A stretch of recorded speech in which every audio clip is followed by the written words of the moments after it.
Say something for the podcast. Tell the people what you feel. I'm just jazzed about being on the show, man. You are listening to The Objective Jerk, where objectiveness is the objective, and I am said jerk. What's going on? This is The Objective Jerk, and I'm said jerk. How's everybody doing? I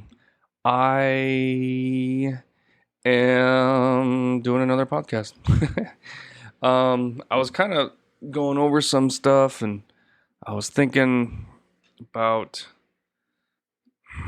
more of the crap, like, you know, there's more evidence of the shooter for Trump, and just more BS crap with that, and just more conspiracy theory crap, and not that that stuff's crap, but it's just more and more and more and more.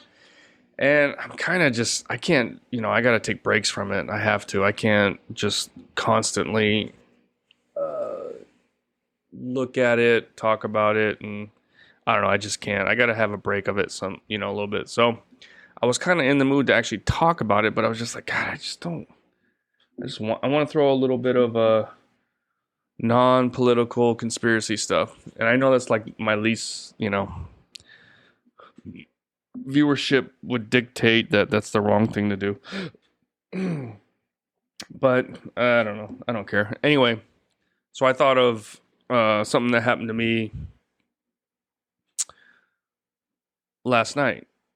Yesterday. But before I continue on, this video is sponsored by nobody. But I'm not going to drink coffee.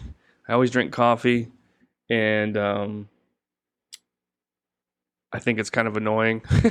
So, like, when I go back and I watch my videos or listen to it, and I can just tell I'm like drinking the coffee and stuff, and it's just not, it's just kind of, if it's annoying me, I know it's got to be annoying people listening. And you know, I mean, if it was like a long conversation with somebody else, then maybe, but I think when I'm just doing like little 20-minute whatever, that's kind of pointless. So anyway, so let me know if you like that decision or not, or did you care, or I don't know. But anyway, I can see my camera's shaking. I got to get a more sturdy table. But what was I gonna say? But yeah, so yesterday I'm on Netflix. So I keep talking about how I'm like checked out of Hollywood and everything. And it's true, like as far as new stuff coming out, which it's not really new because everything is reboots and reimagined crap. But, you know, I still enjoy older films. And that's the one good thing about Hollywood being shit right now, is I'm going back and watching films that I've always kind of watched, just never did, you know? Old classic movies that I always heard about. What was one I watched? I can't remember. It was, damn it, what was it? Anyway, yesterday I watched Das Boot, The Boat, right? German film about U-boats, World War II.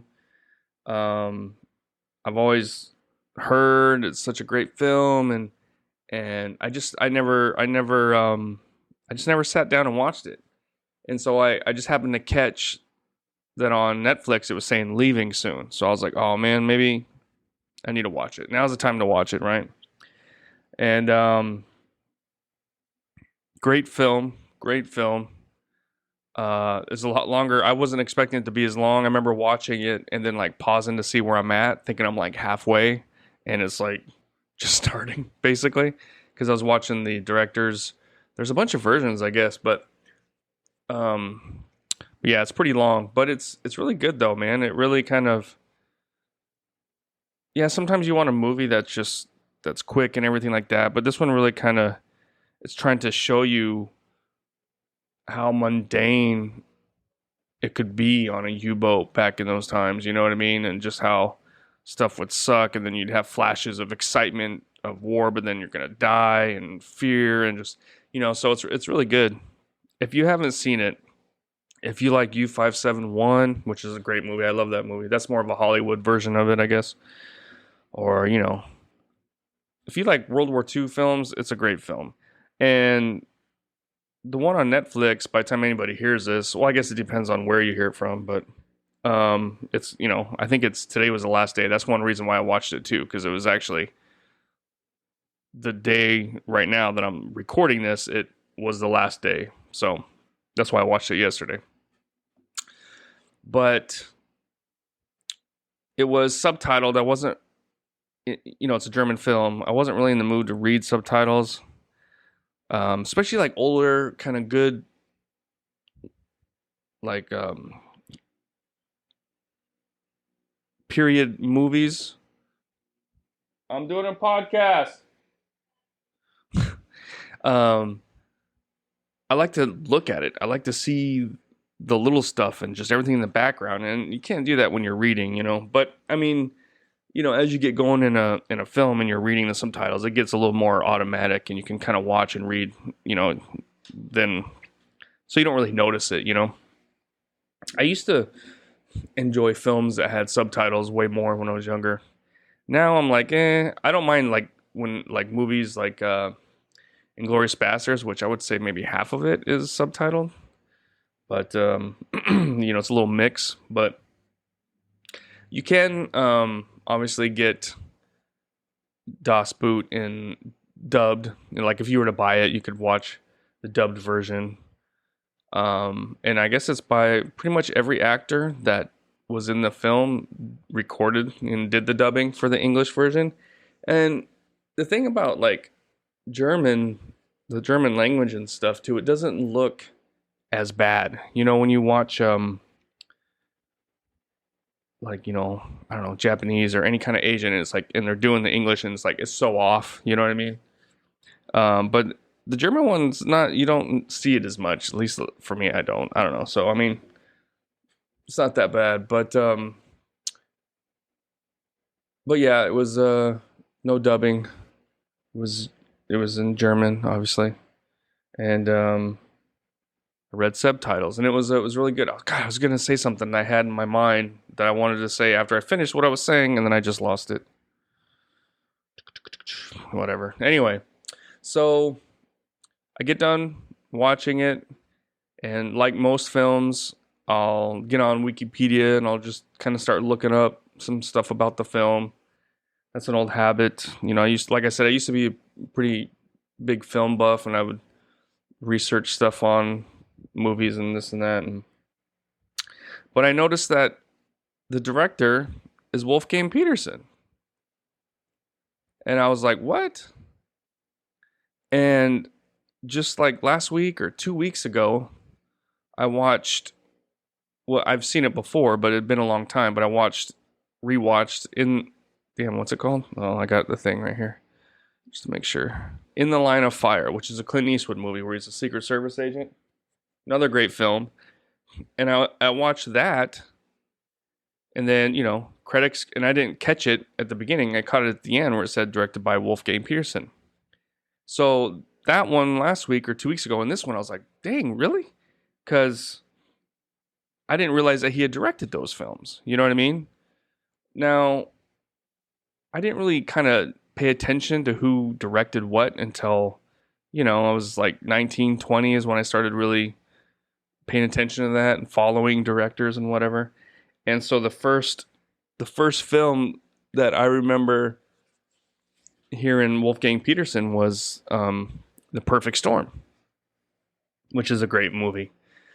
And so then yesterday when I pulled up,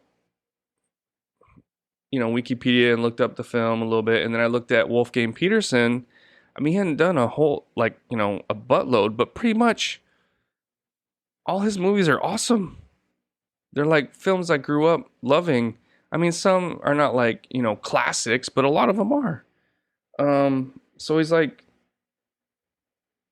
no, I think he's Dutch. So, I mean, as far as I know, as far as like commercial success, he's like the most popular German director for the States. I mean, I guess he lived over here in the States a lot more or whatever, I think I read. So he was kind of German but I mean, he was born in Germany, grew up in Germany, so He's German, but I mean, he spent the last, majority of his life in the States. I think he got a citizenship or dual citizenship. But anyway, so I'm looking at this, and I see this movie, One or the Other of Us, which was in '74. It's a German film. I haven't seen it. Maybe someday I'll watch it. And then you got Das Boot, right? And then you got the NeverEnding Story. Like, what? Dude, that is like one of my favorite films from when I was growing up. Along with like Goonies and there's a couple other ones I can't really think at the moment. But yeah, NeverEnding Story, dude. I was like, what? I didn't know he directed that. And then the next one, Enemy Mine. I was like, that's an awesome, awesome movie. I don't know if you've seen it. It's kind of like one that flew under the radar, I think. But I just remember it being on HBO when I was a kid a lot. When HBO was kind of new. And I remember it being on a lot. And I always thought it was an interesting film, And then he did Shattered, which I remember. It's kind of like a thriller. I remember that film, and I remember watching it, but I'd have to watch it again. But then he did In the Line of Fire, which we talked about. Then he did Outbreak, which I just watched on Netflix again for the first time in a long time. I think I talked about it, but I didn't really. Did I know it was? But again, I'm like, dang, dude, he did Outbreak, Air Force One, which, I was kind of into different films at that time. So I mean, I've seen Air Force One, but I have to watch again. But then you got The Perfect Storm, and then Troy, and then you got Poseidon, which I don't know, was all right.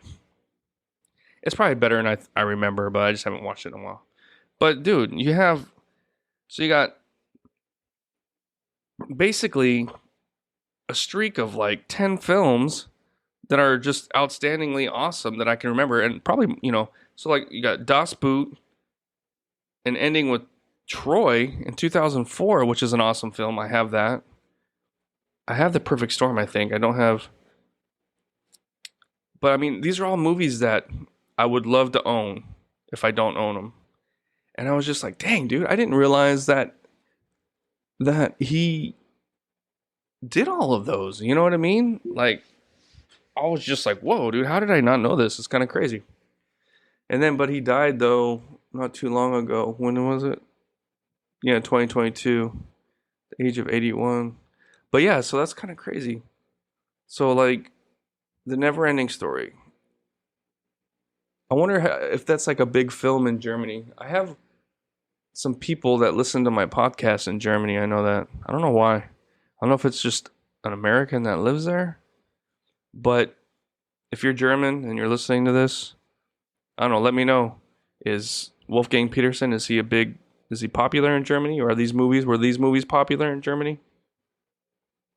Maybe not so much like In the Line of Fire and stuff, but yeah, man, so NeverEnding Story, I remember, again, just like Enemy Mine, just seeing that on TV or cable and watching that all the time.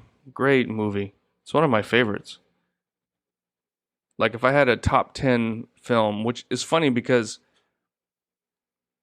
as I get older, my top 10 kind of reverts back to when I was younger. You know what I mean? And but the thing is like, if you watch like the He-Man cartoon, like I loved He-Man. I love He-Man. I'm a big fan of He-Man. I mean, I'm not like, I have a toy that I'm trying to collect the whatever, but I don't know. I'm not a big collector of stuff like that, but yeah, I loved He-Man, and when I was a kid, I had the toys, and huge He-Man. The movie came out. Yeah, it was all right. It wasn't much like the cartoon, but I still liked it a lot.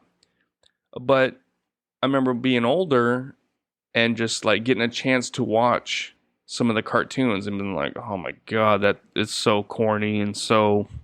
I mean, the way they did it was cool, like realistic looking. The way they did their rotoscope, whatever, kind of like it's impressive. But I just remember like, okay, I can't like I can watch the Batman animated series today, and it's awesome. He-Man, can't do it. And the newest one on Netflix would be cool if it didn't suck. I mean, it looks cool, but Anyway, I'm kind of getting off track. So the NeverEnding Story, was awesome as a kid, and then you watch it now, it's still awesome. It's still great, And that's the cool thing about those movies too, is the practical effects and this and that hold up so much better than early CGI. You know what I mean? Like I just watched with my family, The Big Hit with Mark Wahlberg, which is a movie that I own, and my wife saw like a clip of it on Facebook or something, and she's like, "What is this? What movie is this?" And I was like, "Oh yeah, that's The Big Hit." I was like, "We have that movie," and she was like, "Oh, let's watch it." So we watched it, and there's some parts in that where it's like, I mean, it's a corny, over the top comedy action film, but there's some stuff that's like very dated. It doesn't look as good, and even my oldest son kind of pointed it out. But then you can look at NeverEnding Story, which came out over 10 years before, and it looks amazing. You know what I mean? So that's the cool thing about those movies. They hold up well. Not all of them, but a lot of them do.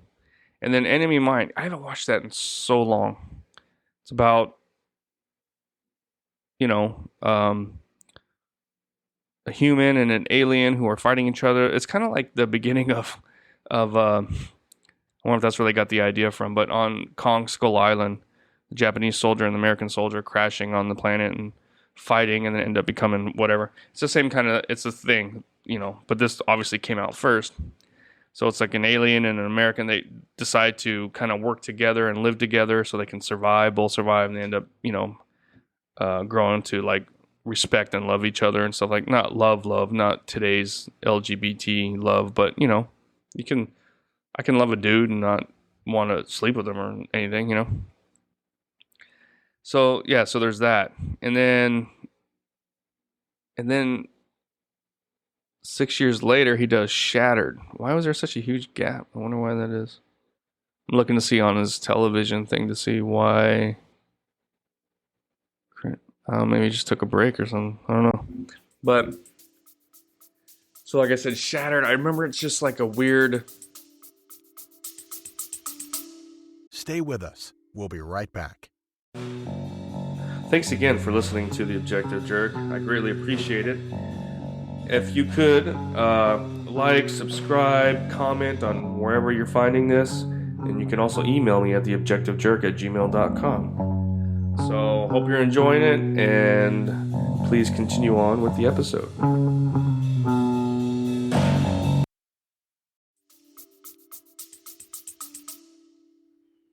Psychological movie with a car accident. Tom Berenger's in it, and his face is jacked up or something, but there's like split personality, I want to say. I don't know for sure, but that's what I remember. I remember being like intrigued by it, like it was on pay-per-view back when.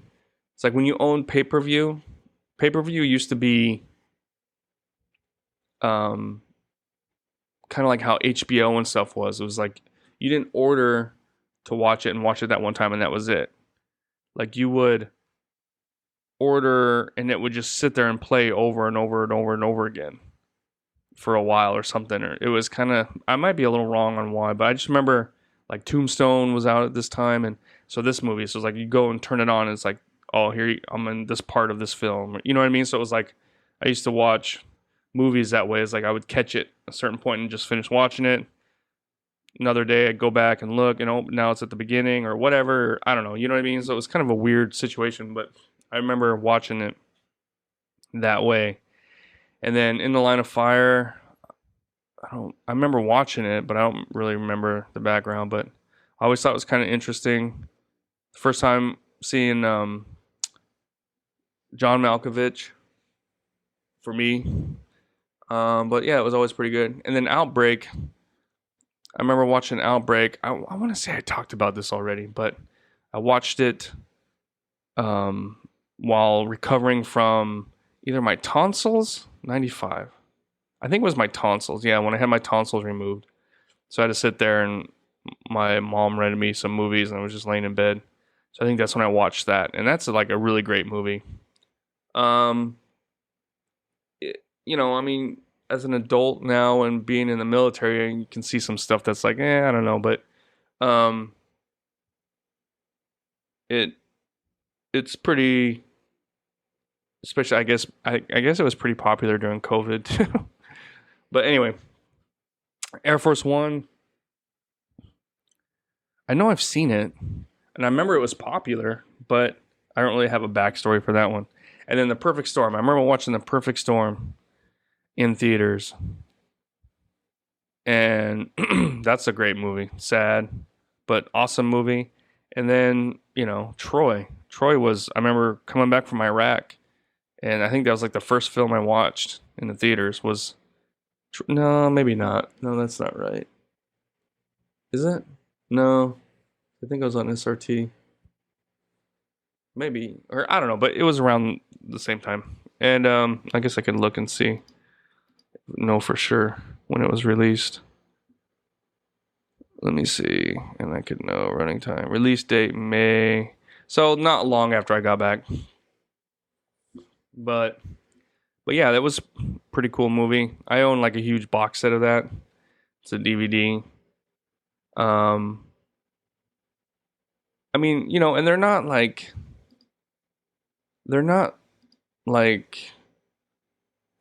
don't know how to say it, like masterpieces. And the films aren't masterpieces except for maybe like Das Boot, and I don't know. There's like, they all have their flaws or whatever. But I mean, it's not like he's making them all by himself. He's got to deal with whatever. But they're all compelling, entertaining movies. You know what I mean? And I was just kind of shocked that they're all Wolfgang Petersen. So it's kind of crazy. I had no idea. And those are kind of things that I used to know, or I used to kind of, now I'll remember or know or whatever. But yeah, I was just kind of surprised that he had done so many. It's kind of like Verhoeven or whatever his name is. The guy did RoboCop, and I mean, if you're a film person, I guess it's kind of obvious a little bit, but and he's Dutch or something, I want to say. Maybe he's German, but I don't think he is. But RoboCop, Total Recall, Starship Troopers, are all him, and I think a lot of people were like, "Oh crap, I didn't realize that." But he also did, what's that movie with the strippers? But yeah, see, Wolfgang Petersen doesn't really have like a bomb in his thing. I mean, maybe Enemy Mine didn't make a lot of money, but what is that movie called? The stripper movie with, how much time do I got? Oh, my time's almost up. I'm not gonna. But I mean, that movie was just a bad movie and it didn't make money. Enemy Mine may have not have been made a lot of money, but it is a popular and well-regarded film. And I think even was at the time. It was never looked at as a bad movie. It just, sometimes movies don't make a lot of money in the theaters, But yeah, so I don't know. I just felt like talking about that. Like I said, I was just kind of, it's crazy. It's crazy. So all my German listeners out there, hit me up with a little comment or something. What you think about Wolfgang Petersen? How is he looked at over there in Germany? And is Das Boot, is it as popular there, or was popular as it was here? I think it was like the most expensive German film, and it made a lot of money, so I guess it was popular. But yeah, it's a good film. If you haven't seen it, any of those films I talked about, if you have not seen Das Boot, which I can't really be like, oh, if you haven't seen it, you're an idiot. I just saw it, so. But NeverEnding Story, great film, especially before they start remaking these. Enemy Mine, Shattered. I can't really say much for Shattered. In the Line of Fire, Outbreak, The Perfect Storm, and Troy. Outstanding films. Air Force One, I think it's pretty good. Poseidon, not bad. Shattered, don't really remember. But yeah, everything else, man, is like, he had a pretty good record, man, as far as good movies. It's kind of crazy. Also, he wrote Das Boot too. I didn't realize that. Wrote the screen because it's based off a book. Oh, and he wrote NeverEnding Story too. I'll have to look that up. Man, dude. Just crazy. You know, it's kind of crazy. Anyway, I hope maybe you enjoyed this departure from, I mean, not like I don't talk about movies before, but I was going to talk about the wannabe Oswald, like his apartment or his home being completely cleaned and just more weird stuff that add to the conspiracy. But I was just like, nah, I'm going to talk about Das Boot, which is the boat, which I didn't know until I looked it up. Anyway, that's it. I appreciate your time, and I'll see you guys next time. All right, bye. You just put yourself through another episode of The Objective Jerk. Thanks again for hanging out with me. Please email me at theobjectivejerk@gmail.com. Like, subscribe, comment wherever you find this, follow. It all helps. But thanks again, and I'll see you next time.